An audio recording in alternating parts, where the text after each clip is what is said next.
Beralih ke informasi lain, saudara, satu hari jelang kemerdekaan, Komplek Istana Kepresidenan bersolek dengan nuansa merah putih. Selain hiasan bendera merah putih, terdapat spot-spot swafoto dan gerobak-gerobak UMKM terparkir di istana.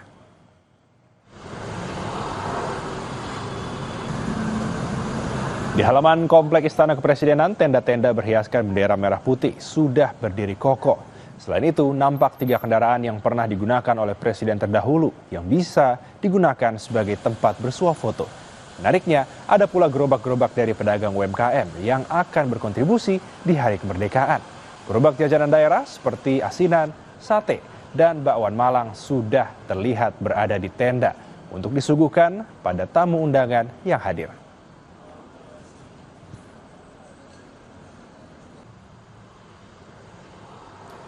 Sementara itu, jelang penyelenggaraan Pesta Rakyat di Monas besok, sejumlah persiapan mulai dilakukan di lapangan Silang Monas. Mulai dari panggung acara hingga booth kuliner yang bisa dinikmati masyarakat. Pesta Rakyat HUT ke-80 RI akan digelar di lapangan Silang Monas. Akan dilakukan 2 sesi, mulai dari jam 8 pagi sampai 2 siang. Lalu dilanjutkan jam 4 sore hingga 10 malam. Persiapan sudah dilakukan mulai dari panggung hiburan hingga booth makanan.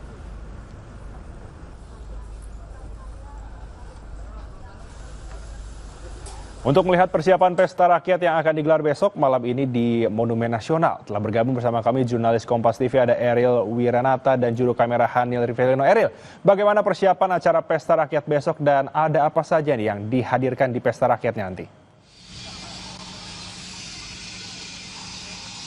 Ya, Elgen, saat ini di Silang Monas sudah mulai persiapan yang dimana nantinya pada esok hari akan dilakukan, yaitu adalah Pesta Rakyat. Kemudian juga nantinya akan ada karnaval. Nah, di belakang saya ini merupakan mobil ataupun truk yang nantinya akan digunakan untuk karnaval dari instansi pemerintahan, baik dari menteri-menterinya, yang nantinya akan menampilkan dari hiasan-hiasan. Dan mungkin misalnya jika dilihat di belakang saya ini, kendaraan-kendaraan tersebut masih dalam persiapan, yang dimana ada yang dari menempelkan hiasan-hiasan, yang lalu juga ada yang mengecek. Dan jika terdengar adanya suara mengecek suara, tentunya ini untuk memeriahkan, yang dimana karnaval tersebut diperkirakan akan diselenggarakan pada sekitar pukul 7 malam. Dan kemudian juga untuk Pesta Rakyat tersendiri ini akan dibagi menjadi 2 sesi, mulai dari jam 8 pagi hingga jam 2 siang, lalu kemudian dari jam 4 sore hingga jam 10 malam. Tentunya di Pesta Rakyat ini sudah ada panggung hiburan yang sebelumnya juga saya sempat melihat, di mana panggung hiburan tersebut sudah siap, dan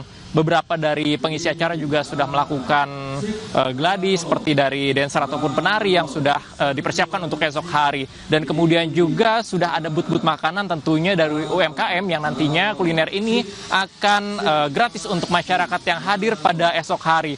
Dan tentunya juga dikatakan bahwa untuk masyarakat yang ingin hadir sudah disediakan kantung-kantung parkir yang tersedia, namun juga diimbau untuk membawa atau tidak membawa kendaraan pribadi sehingga dapat menggunakan transportasi umum agar tidak terpenuh dari 1 kantung parkir. Namun memang sudah disediakan beberapa kantung parkir yang berada di area Monas. Dan kemudian juga untuk karnaval ini akan berlangsung pada pukul 7 malam, yang nantinya akan melewati beberapa area di sekitar Monas, mulai dari Bundaran HI, kemudian juga Jalan Sudirman hingga MH Tamrin. Elgen.